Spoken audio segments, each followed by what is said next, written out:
Hey guys, did you know that I have a Patreon where you can support me plus get awesome rewards and lots of exclusive videos just for patrons? Or if you're thinking, but Julian, I want to get more bang for my buck, then you can head on over to my Redbubble, where you will find all kinds of interesting designs with new ones appearing regularly. Check this one out. And now, enjoy the video you're about to watch. Hey guys, it's me, Julian, and Nigel's tail. He's also here, but mostly his tail. And we're going to be doing just a tag that I randomly think I found on the internet. I'm just going to do it because I love tags. And it is called the Useless Interview Tag. It's by Molly Reads and Writes. Link to the original in the doobly-doo. So this tag is just going to be a bunch of nonsense, and I love it. It's as though you are being interviewed about the most pointless parts of your book and your writing. So, what more could I ask for? Question 1 is, what is your main character's best friend's greatest fear? I have lots of main characters. I'm gonna go with The Last Mage Killer for this one, which is a fantasy story. My main character is Fiona, who's a girl who fights evil mages on Wyvernback, and she has several close friends.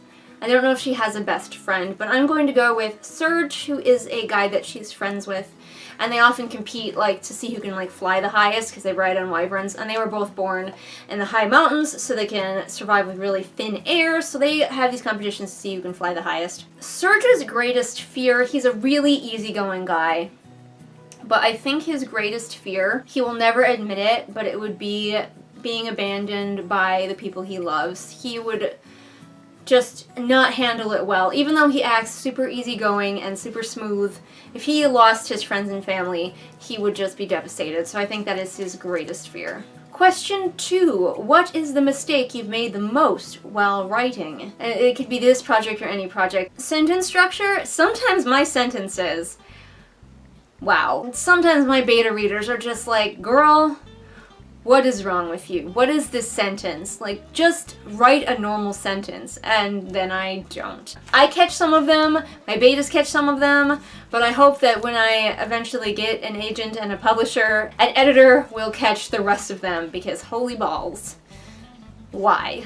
To go from silly to serious, something else that I've been struggling with is my beginnings. I used to think I was pretty good at beginning books, but it's been coming to my attention that maybe I'm not that good at beginning books. I have this problem, which I don't necessarily see as a problem, but other people see it as a problem, so I better start seeing it as a problem, where I start out my books quote-unquote too slowly. I have at least one chapter, sometimes more than one, to establish the characters, to get them together and show you their world before I, brutally rip it out from under them. And people tell me that I really need to start with the ripping and let people get to know the characters as their world is getting ripped out from under them, which goes against every instinct that I have. But I think I need to learn how to do that better because it's a problem. Take the first letter of your middle name and find out how many times it is in your manuscript. First letter of my middle name is A. My middle name is Alaire. Okay, so trying to find all of the A's in my manuscript seems to have killed poor Candy's little brain. Oh, maybe. There were a lot of A's, okay. It happens twice in my title alone. Let's see. Candy's struggling. She's struggling. Okay, it looks as though, if Candy is correct, I use A 45,477 times in The Last Mage Killer. Yeah. Aren't you glad you know that? Question 4. What is the fifth to last sentence of your current work in progress? For this, I'm actually going to go to a work in progress, which is only on chapter 1, so this could get really interesting. I'm calling it The Second Floor, but that's a working title, and I can't tell you too much about it yet, except for that it's going to be a novella. I wanted to write a fun book starring a writer. Alright, and the fifth to last sentence in that so far is, he stopped himself just in time. Thrilling. Also, side note, there is a cat in this story. He is an overweight orange cat, and his name is Cheese.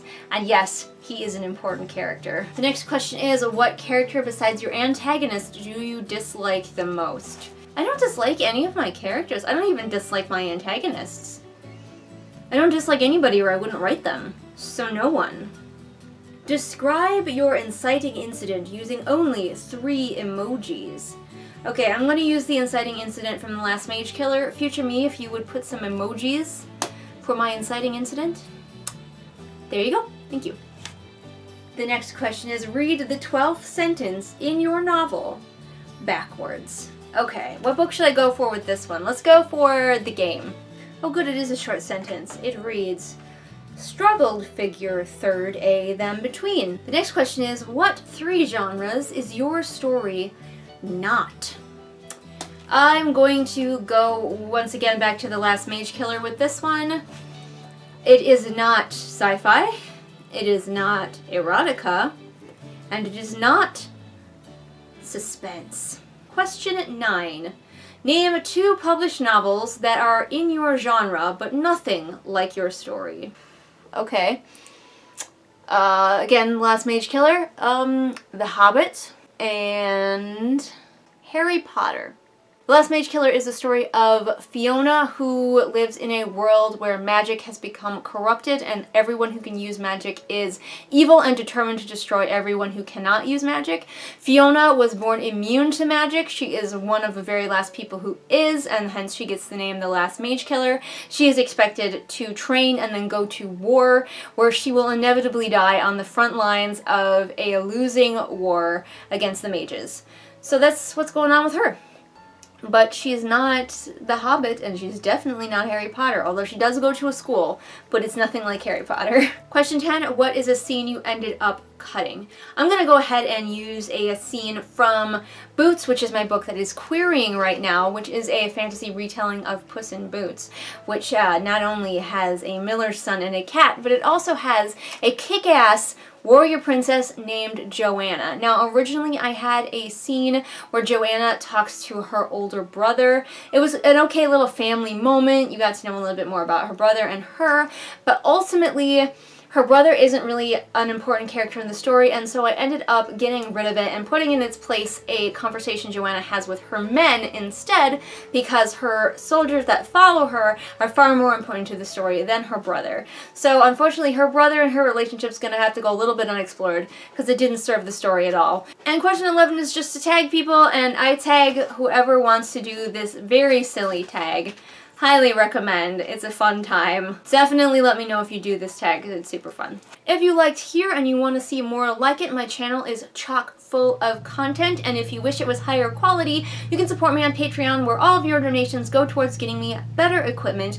Plus you get all kinds of totally random but somehow awesome exclusive content for patrons only. But don't forget that I post right here Mondays and Fridays every damn week. All the links to my social media are in the doobly-doo for ease of your clicking, and I will see all of you again next time with whatever it is I happen to be doing next time. Bye! I should go this way. Bye! Hey, what do you know? It's shout-out time again. This month we have 2 new patrons joining us, Lamore and Jenny. Now, neither of them have gotten back to me yet with any special shout-outs that they'd want, but the door is still open if they want me to shout out any channels or blogs they might have. But otherwise, our patrons for this month are Lennox, Amanda, Ashley, Celia, Kimberly, Lisa, Sabby Panda, and Sarah. Thanks again, all of you, for your amazing support, and if you're interested in becoming cool like one of these great people, then become my patron over on Patreon.